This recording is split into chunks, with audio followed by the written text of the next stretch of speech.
शक्ति गायत्री प्रबोधक प्राज्ञ घ्न संहारकम्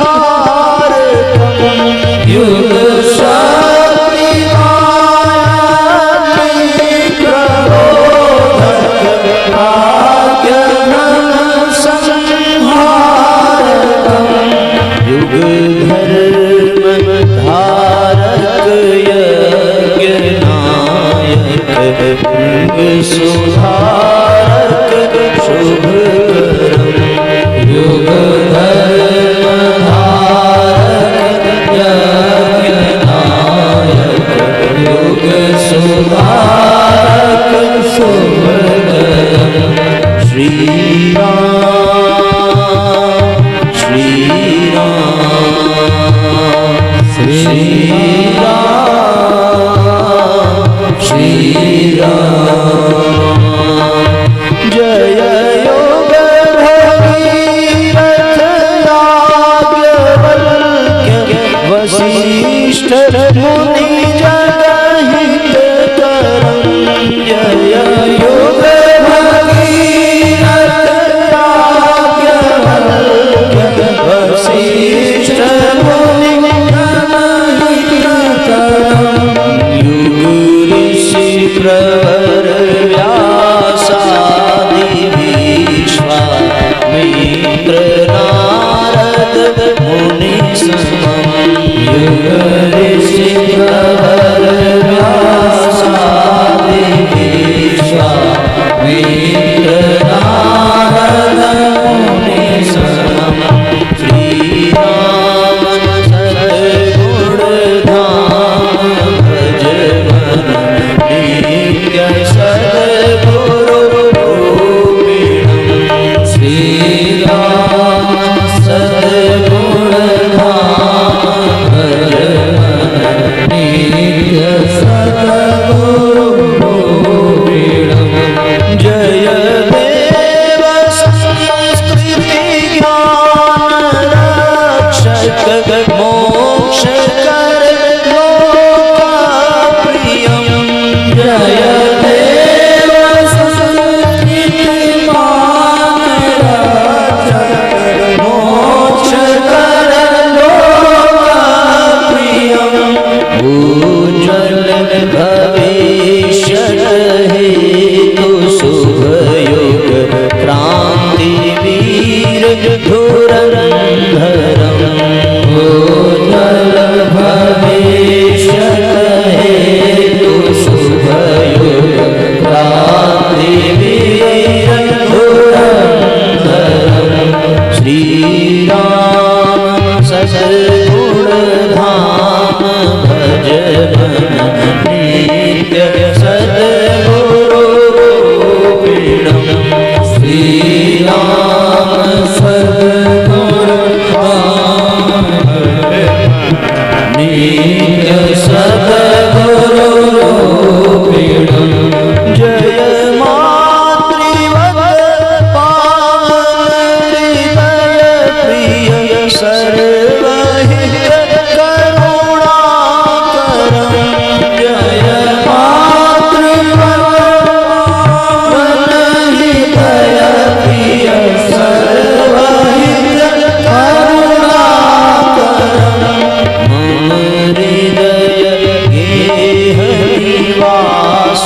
गुरु प्रभु सकल दोष विभंजनम् मम हृदय गेह निवास गुरु प्रभु सकल दोष विभंजनम् श्री राम सद्गुण धाम भज मन नित्य सद्गुरु रूपिणम् श्री राम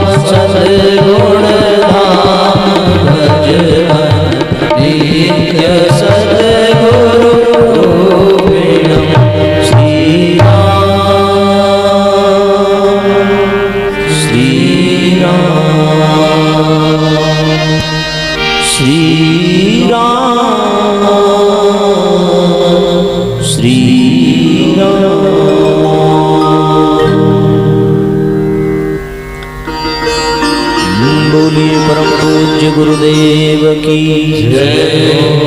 बोलिए गायत्री माता की जय। यज्ञ भगवान की जय हो। धर्म की जय हो। अधर्म का नाश हो। प्राणियों में सद्भावना हो। विश्व का कल्याण हो। सत्य सनातन धर्म की जय हो। नमः पार्वती पतये हर हर महादेव।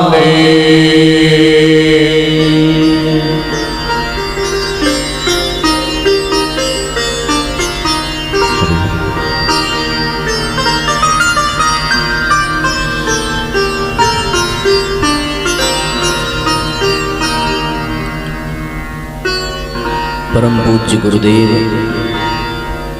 एवं परम वंदनीय माता जी के दिव्य संरक्षण में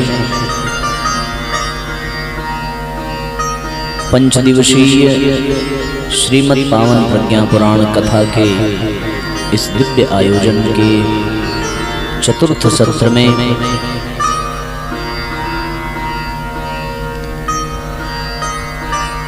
व्यासपीठ के समक्ष उपस्थित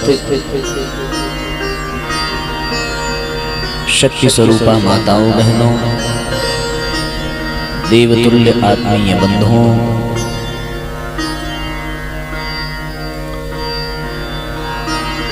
आप सभी के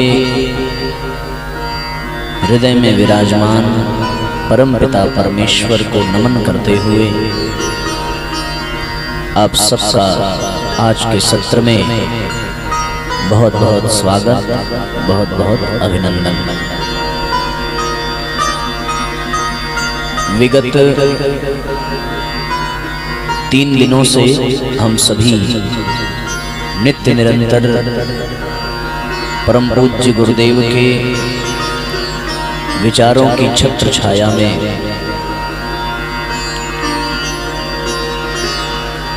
अपना बहुमूल्य समय नियोजित कर रहे हैं।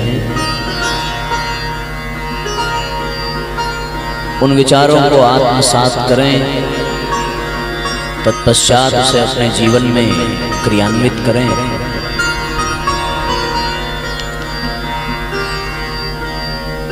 ऐसा हम सबका प्रयत्न होना चाहिए, पुरुषार्थ होना चाहिए। भैया आवाज थोड़ी कम और इको कम करिए। ओम हरि ओम।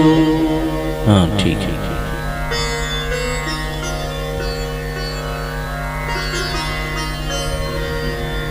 प्रत्येक प्राणी अपने पूर्णता के लिए प्रयत्नशील है।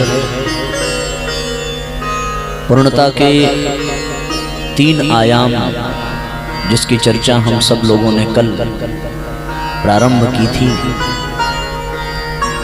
पर समय अभाव के कारण केवल और केवल ज्ञान योग और कर्म योग की ही चर्चा हो पाई। भक्ति योग जो अति महत्वपूर्ण विषय है वो कल शेष रह गया था।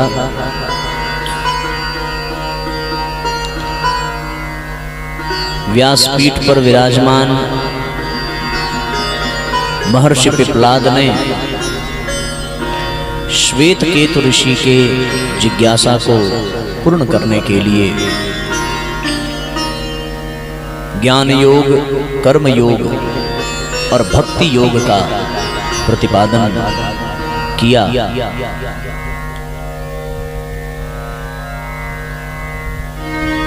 वास्तविकता ये है कि यहाँ विराजमान अपनी जीवन यात्रा को बनाए रखने वाला प्रत्येक प्राणी ऋण से लदा हुआ है। किसी के ऊपर प्रत्यक्ष कर्ज है, किसी के ऊपर परोक्ष कर्ज है। जब तक वो अपने ऋण से पूर्ण नहीं हो जाता तब तक उसकी ये यात्रा चलती रहती है।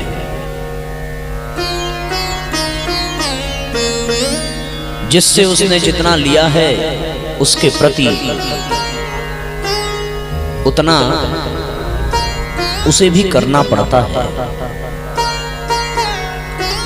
कभी वो पशु बन करके, कभी पक्षी बन करके, कभी वृक्ष बन करके, अन्यान्य योनियों के माध्यम से वो अपने ऋण को ही पूर्ण करता रहता है।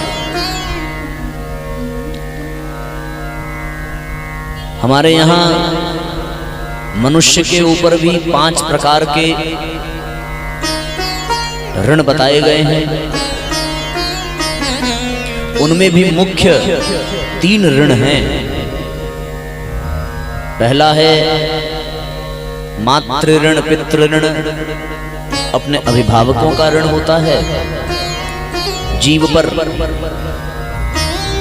दूसरा है समाज ऋण और तीसरा है ऋषि ऋण। समाज यानी समाज ऋण को देव ऋण भी कह सकते हैं। तो पितृ ऋण से वो व्यक्ति ऋण हो तब तो पूर्णता मिले, फिर देव ऋण से, समाज ऋण से मुक्त हो तब तो वह पूर्णता प्राप्त करे। उसी प्रकार भगवान के ऋण से, ऋषियों के ऋण से मुक्त हो तब वो पूर्णता को प्राप्त करेगा।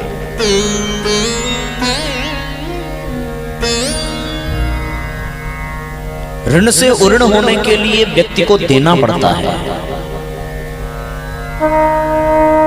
ऋषियों ने ही परंपराएं बनाई हैं कि किस प्रकार व्यक्ति अपने जीवन में उन ऋणों से मुक्त हो सकता है। माँ बाप से उनके ऋण से ऋण होने के लिए उन्होंने तर्पण की परंपरा बनाई कि यदि माँ बाप चले भी जाएं तो श्राद्ध तर्पण करके उनके निमित्त अपनी श्रद्धा व्यक्त करते हुए कुछ न कुछ प्रदान करने की परंपरा तर्पण के माध्यम से प्रत्येक वर्ष व्यक्ति करता है। उसी प्रकार समाज से जो ऋण हमारे ऊपर चढ़ता है अथवा देव ऋण जो भी है, उन समस्त देव ऋण और समाज ऋण से ऋण होने के लिए अर्पण का प्रावधान है। पितृ ऋण से मुक्ति के लिए तर्पण का प्रावधान है। समाज ऋण से, देव ऋण से मुक्त होने के लिए अर्पण का प्रावधान है।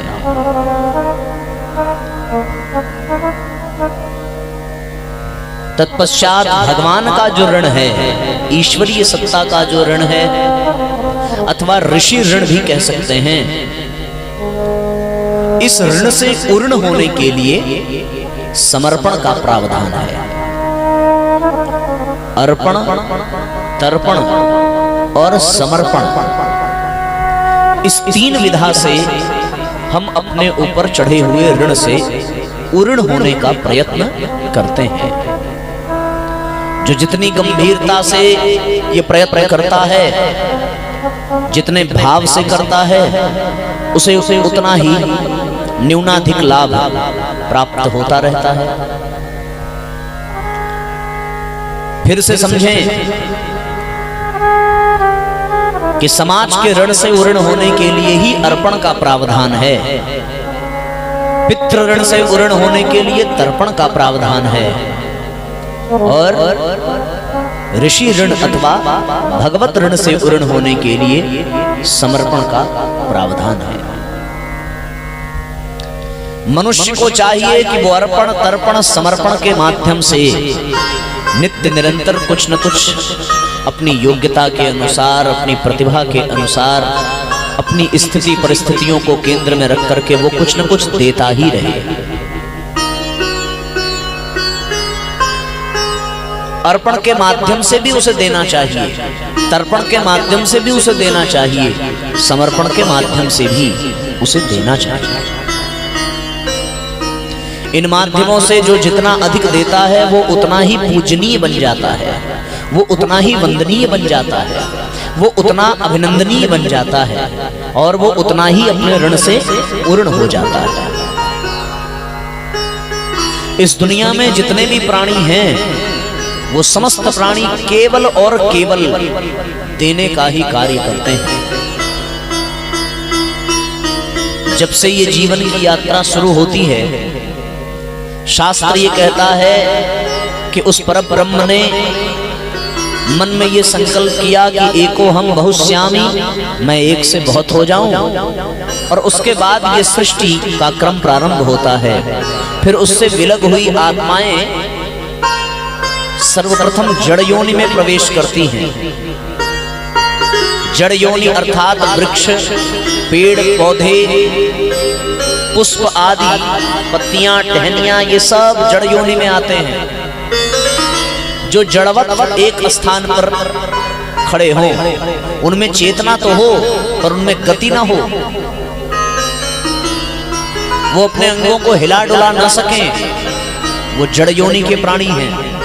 चेतना उनमें भी है, जीव वे भी हैं, जीवन उनका भी है, परमात्मा सत्ता उनमें भी विद्यमान है, पर वो जड़ योनि के प्राणी, वहीं से सृष्टि का क्रम प्रारंभ होता है। जड़ योनि के पश्चात कीट पतंगों की योनियां मिलती हैं।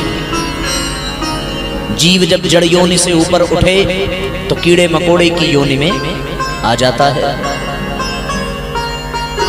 कीड़े मकोड़े की योनि में आने के पश्चात वो पक्षियों की योनि को प्राप्त करता है, क्योंकि उसका स्तर जैसे जैसे बढ़ता है वैसे वैसे उसका परिवर्तन भी होता रहता है। चेतना वही रहती है, जीवात्मा वही रहती है, पर उसी जीवात्मा की यात्रा धीरे धीरे क्रमिक रूप से बढ़ती रहती है। पहले जड़ योनि में, फिर कीट पतंगों की योनि में जो सरक करके चलते हैं, सर्प आदि। तत्पश्चात फिर पक्षियों की योनि प्राप्त होती है, जिनके पास पंख होता है, जो उड़ सकते हैं। पक्षियों की योनि के पश्चात फिर वो पशु की योनि प्राप्त करते हैं। पशु की योनि प्राप्त करने के पश्चात फिर वो नरपशु बनते हैं, नरपिशाच बनते हैं। तत्पश्चात वो नर की योनि प्राप्त करते हैं। नर की योनि भी प्राप्त करने के पश्चात उनकी योग्यता, उनकी सामर्थ्य अधिक विकसित होती है, तो फिर वही नर नारायण बन जाते हैं। तो ये जड़ से लेकर के नारायण बनने तक की यात्रा है, ये जीवन यात्रा। जैसे जैसे व्यक्ति का विकास होता है वैसे वैसे उसका स्वरूप बदलता रहता है। वो कितना योग्य है, कितनी सामर्थ्य है, इसका परिचय वो देता कैसे है, इसका परिचय वो देने की प्रवृत्ति से देता है। जो जितना अधिक देने की योग्यता रखे, जो जितना अधिक सहयोग करने की भूमिका में रहे, वो उतना ही सुपात्र माना जाता है। जो जितना अधिक लेने की भूमिका में हो, जो जितना अधिक ग्रहण करने की, जो जितना अधिक एकत्र करने की भूमिका में हो, संग्रह करने की भूमिका में हो, वो उतना ही बड़ा कुपात्र माना जाता है। हमारे संसार का ये नियम है। देने वाला ही देवता है, देने वाला ही सुपात्र है। उसके पास जितना है, उसने कितना दिया, इसी आधार पर उसकी योग्यता, उसकी पात्रता का निर्धारण होता है। तो इस यात्रा को जरा समझने का प्रयत्न करिए कि सर्वप्रथम परमात्मा ने उस जीवात्मा को जड़ योनि प्रदान की और ये कहा कि यदि तुमने जड़ योनि में रह करके समाज के लिए कुछ किया, समाज को कुछ दिया, तुमसे लोग लाभान्वित हुए, तब तुम्हारा और अधिक विकास करेंगे और इससे अच्छी योनि तुम्हें प्रदान करेंगे। तो उस जड़ योनि में रहने वाली चेतना ने संकल्प लिया कि मेरे पास जो कुछ भी है मैं समाज को अवश्य दूंगा, समाज को अवश्य वितरित करता रहूंगा और जितना बन पड़ेगा उतनी समाज की सेवा में हम अपने आप को लगाते रहेंगे। अब वो जड़ योनि का जो प्राणी है वो देना प्रारंभ करता है। लेता बहुत कम है पर वो लुटाता बहुत है। उसके पास जितना है वो अपने लिए कुछ भी बचा के नहीं रखता, सब संसार के लिए, सब समाज के लिए, सब भगवान के लिए, भगवान के बच्चों के लिए वो अपने आप को कुर्बान करता रहता है, वो अपने आप को लुटाता रहता है। वो जड़ योनि का प्राणी जो वृक्ष का रूप धारण कर लेता है, कभी वो फल के रूप में सेवा करता है, कभी फूल के रूप में सेवा करता है, कभी किसी यात्री को छाया के रूप में वो सहयोग करता है। हजारों लाखों कीट पतंगों के निवास के रूप में वो अपने आप को खोखला कर देता है, पर उन कीड़े मकोड़ों को अपने भीतर स्थान देता है। उनकी सेवा में, उनकी सुरक्षा में निरंतर वो वृक्ष लगा रहता है। जब उसकी जीवन लीला समाप्त होने को हो और वो ठूंठ बन करके खड़ा हो, तो उसके द्वारा सूखी हुई जो प्राप्त लकड़ी होती है उससे भी वो लोगों का सहयोग करता है। मरने के बाद भी ईंधन के प्रयोग में वो निरंतर लाभान्वित करता ही रहता है। जब तक वो जीवित है तब तक ऑक्सीजन के रूप में, औषधियों के रूप में न जाने अरबों खरबों की संपत्ति वो लुटाता रहता है। बदले में वो कुछ लेता नहीं है। उसकी ये प्रवृत्ति देख करके परमात्मा बड़ा प्रसन्न हुआ और उस परमात्मा ने कहा, यदि तुमने एक स्थान पर रह करके इतनी बड़ी सेवा की है, तुमने फल दिया, फूल दिया, पुष्प दिया, छाया दी, ऑक्सीजन दिया, लकड़ी दी और अनेक पशु पक्षियों को, अनेक जानवरों को, अनेक कीट पतंगों को आश्रय दिया, तो ये बड़ी सराहनीय भूमिका तुमने दुनिया में निभाई है। तुम्हारी तो पूजा होनी चाहिए।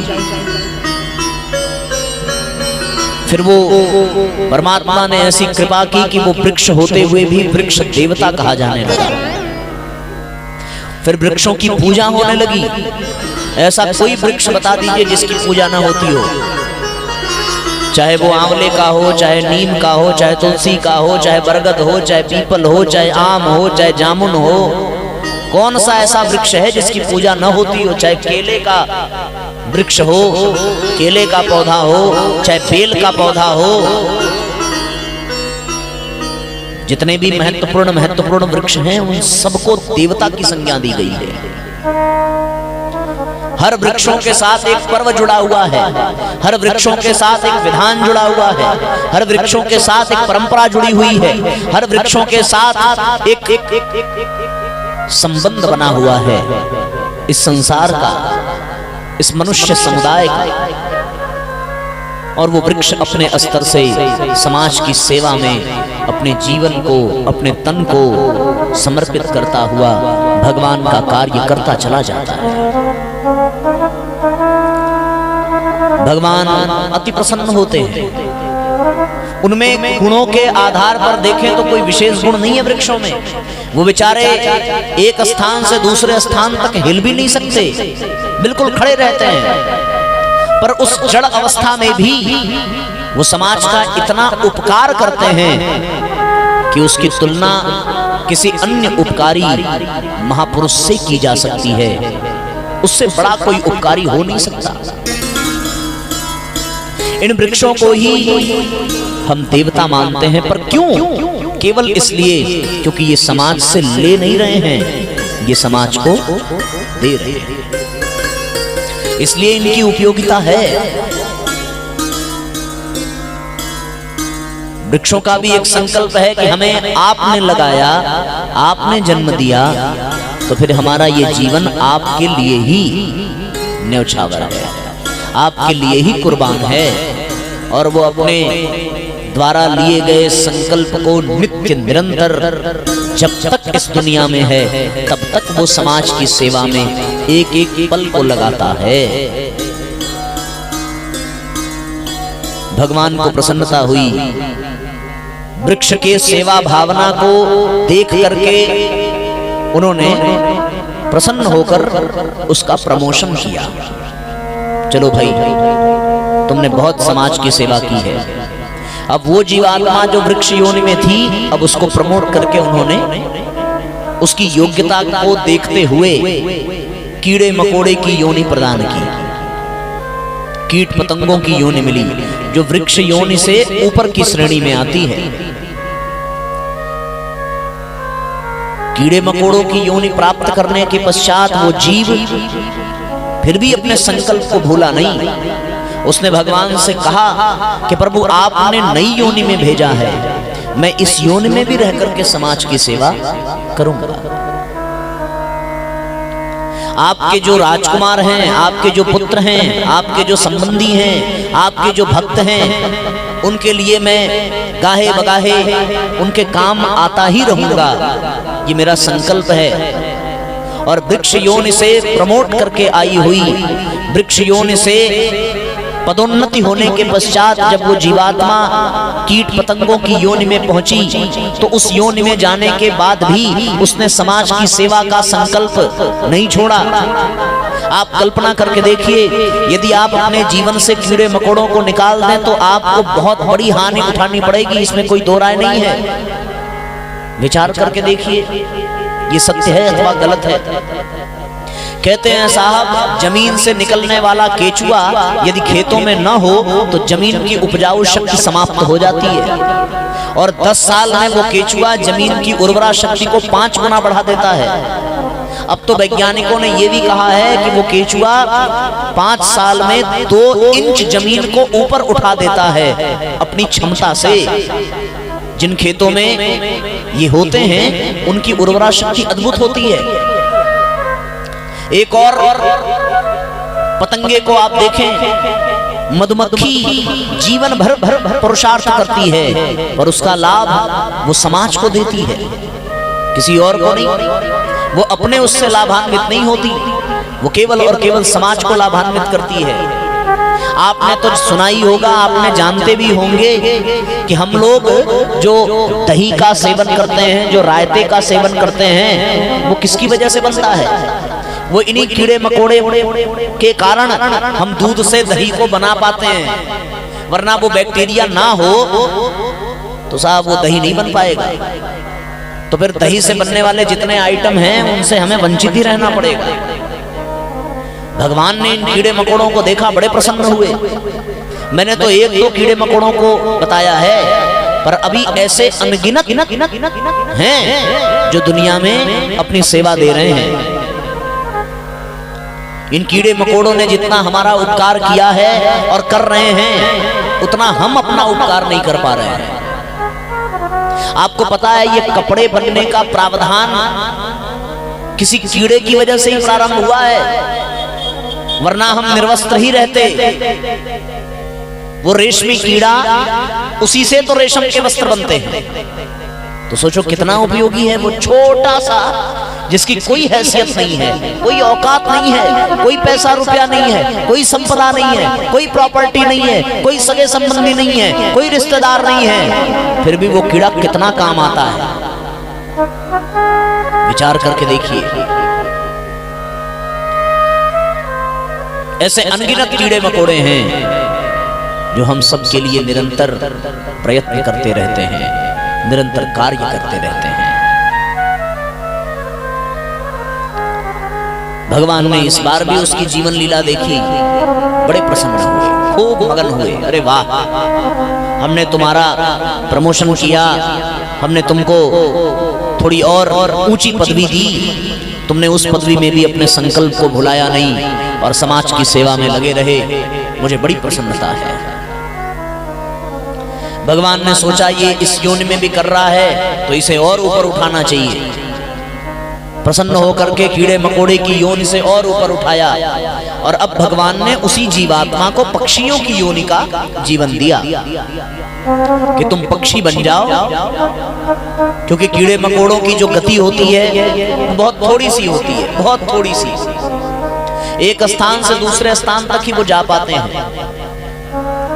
वृक्ष तो हिल भी नहीं पाते, कीड़े मकोड़े एक स्थान से दूसरे स्थान तक जा सकते हैं, पर भगवान ने पक्षियों को और क्षमता दी। बोले अब तुम जहां मन करे वहां जा सकते हो, तुम्हें हमने पंख दे दिया है। तुम वृक्ष की योनि में थे तो तुमने एक स्थान पर रहकर के समाज की सेवा की, तुम कीड़े मकोड़े बने तो तुमने एक स्थान पर रहकर के समाज की सेवा की। अब तुम पक्षी बन जाओ और पूरी दुनिया में फैल करके समाज की सेवा करो। वो जीव बड़ा प्रसन्न हुआ, बोले प्रभु आपकी बड़ी कृपा है, मैं इस बार और पूरी ताकत लगा करके आपके इन राजकुमार मनुष्यों की सेवा करूंगा, आपके द्वारा बनाई गई इस दुनिया को और अधिक सुंदर बनाने का प्रयत्न करूंगा। और वही जीव जब पक्षी के रूप में आया तो पक्षी के रूप में आकर के कभी वो कोयल के रूप में मीठी आवाज सुना देता है, कभी वो काग के रूप में जगह जगह अपने बीट के माध्यम से पीपल और बरगद के वृक्ष पैदा कर देता है, कभी वही पक्षी उन कीट पतंगों का ही सेवन करके आपके खेतों में अपने बीट के माध्यम से उसे उपजाऊ बना देते हैं। ये पक्षी बड़े काम के हैं। और आप लोगों ने तो पिक्चर में देखा भी होगा, कभी दो प्रेमियों को मिलाने का भी कार्य इन पक्षियों ने किया है। और हम लोग उस गीत को सुनते हैं, कौन सा, कबूतर जा, जा।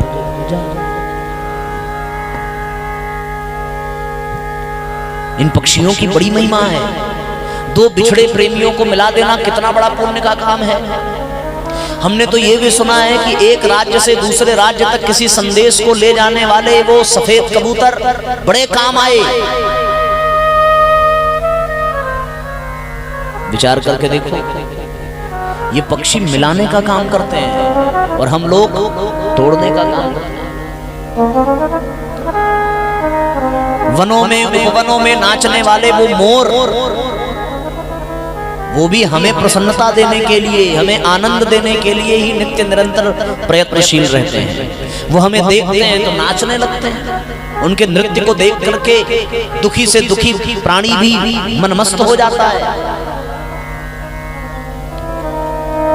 और अभी एक पक्षी ने तो साहब कमाल कर दिया। सुना है कि ये जो कोरोना की महामारी आई किस पक्षी की वजह से आई? चमगादड़ की वजह से। उसने भी प्रकृति के संतुलन में बड़ा सहयोग किया है। ये महामारी फैला करके उसने पूरी दुनिया को एक संदेश दिया कि संभल जाओ, होश में हो जाओ, अपनी संस्कृति अपनी सभ्यता की ओर वापस लौट जाओ, वरना अभी केवल मैं ही पर्याप्त हूं कोरोना फैलाने के लिए। पक्षियों का सहयोग है हमारे समाज में। किसी वैज्ञानिक ने शोध किया है कि कौवा केवल पीपल और बरगद की वृक्ष पर बैठता है और उसकी छाल को खाता है, और उसको खाने के पश्चात जहां कहीं भी वो बीट कर दे वहीं वो वृक्ष उग जाते हैं। आपने कभी सोचा कि हमारी दीवालों से पीपल का पौधा कैसे निकला? हमारे छतों पर वो बरगद का पौधा कहां से आ गया? ये इन कौवों की वजह से। दुनिया में जितने पेड़ हम नहीं लगाते उससे ज्यादा पेड़ ये कौवे लगा देते हैं। कहते हैं साहब, चकोर की ओर निहारने वाला वो चातक प्रसन्नता का प्रतीक है। इन पक्षियों के माध्यम से हमें वो अलग लाभ प्राप्त होता है। इनका जीवन सार्थक है। आप लोगों ने देखा होगा शादियों में वे आपको अच्छे लगते होंगे जो टेबल पर ग्लास और अपने पत्तल, अपने दोने को, अपने चम्मच को, अपने जूठन को छोड़ करके हट जाते हैं। लेकिन उनसे कहीं अधिक उपयोगिता उन वेटरों की होती है जो उसकी सफाई में निरंतर लगे रहते हैं।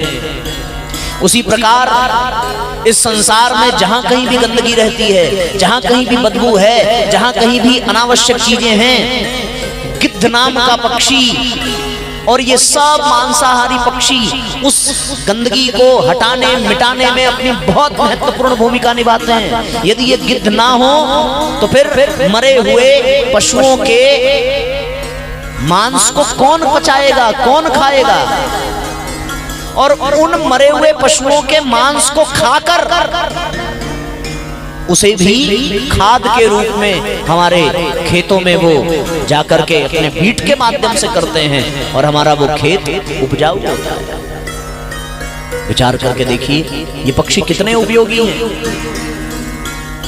अब भगवान को बड़ी प्रसन्नता हुई।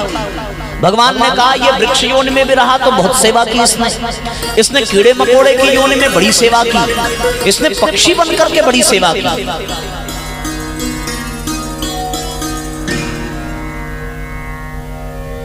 भगवान का मन प्रसन्न हुआ, अति प्रसन्न होकर परमात्मा ने कहा अब तुम्हें और ऊंचे पद पर पहुंचाएंगे। और फिर उन पक्षियों की योनि से और ऊपर की पदवी परमात्मा ने पशु की योनि प्रदान की। बोले तुम पशु की योनि में इस समाज में जाओ और इस समाज की सेवा करो। भगवान की आज्ञा मान करके वो जीवात्मा पशु के रूप में आया। हो सकता है कीड़े मकोड़ों की उपयोगिता पर आपने ध्यान न दिया हो सकता है वृक्षों की उपयोगिता पर आपने ध्यान न दिया हो सकता है पक्षियों की उपयोगिता पर आपने ध्यान न दिया हो, पर भैया पशुओं की उपयोगिता पर तो कोई प्रश्न लगा ही नहीं सकता। ये पशु बड़े काम के हैं। किसी भी पशु को उठा करके देखिए, अपने स्तर से वो समाज की सेवा ही कर रहा है और बदले में लेता कुछ भी नहीं है। गाय अमृत तुल्य दूध देती है। अब आप ये कहो कि भैया वो भूसा लेती है, तो हम आपसे प्रार्थना करें आप भी भूसा खा के दूध दीजिए। संभव है? नहीं ना। और वो भी भूसा इसलिए खाती है क्योंकि तुम्हारे पास भूसे का कोई उपयोग नहीं है। अगर उपयोग होता तो गौ माता उसे भी छोड़ देती। वो गेहूं क्यों नहीं खाती, वो धान क्यों नहीं खाती, वो चावल क्यों नहीं खाती? वो इसलिए भूसा खाती हैं कि अब इसका तुम्हारे पास कोई उपाय नहीं है, तो ये खत्म भी होना चाहिए। इसलिए गौ माता ने कृपा करके उसका सेवन किया है आहार के रूप में, और बदले में दिया क्या? दुनिया की कोई ऐसी फैक्ट्री नहीं है जो भूसा डाले और दूध निकाले। इतनी बड़ी कृपा है गौ माता की। घोड़ा यदि तेज गति से दौड़ता है तो उसने तेज गति से दौड़ करके मनुष्यों की सेवा ही की है। कुत्ते के भीतर यदि वफादारी है तो उस वफादारी से उसने परिवारों की रक्षा ही की है। बैल में यदि पुरुषार्थ है, मेहनत है, ताकत है, तो बैल ने अपने ताकत से मनुष्यों की सेवा की है। गधों के जीवन में कुछ भी नहीं है, पर वो सामान ढोने के ही काम आते हैं। ऐसा कोई पशु आप बता नहीं सकते जो इस मनुष्य के लिए, इस समाज के लिए उपयोगी ना हो। हम यदि सोचते हैं कि दुनिया में किसी पशु पक्षी कीड़े मकोड़े का काम क्या है, तो इसका तात्पर्य यही है कि हमें उसके विषय में ज्ञान नहीं है। वरना इस दुनिया में परमात्मा के द्वारा बनाई गई कोई भी चेतना, कोई भी प्राणी अनुपयोगी नहीं है। अपने अपने स्तर से वो निरंतर समाज के कल्याण में अपनी भूमिका लगा रहा है। कितनी प्रसन्नता की बात है। भगवान बड़े प्रसन्न हुए पशुओं की सेवा वृत्ति को देख करके।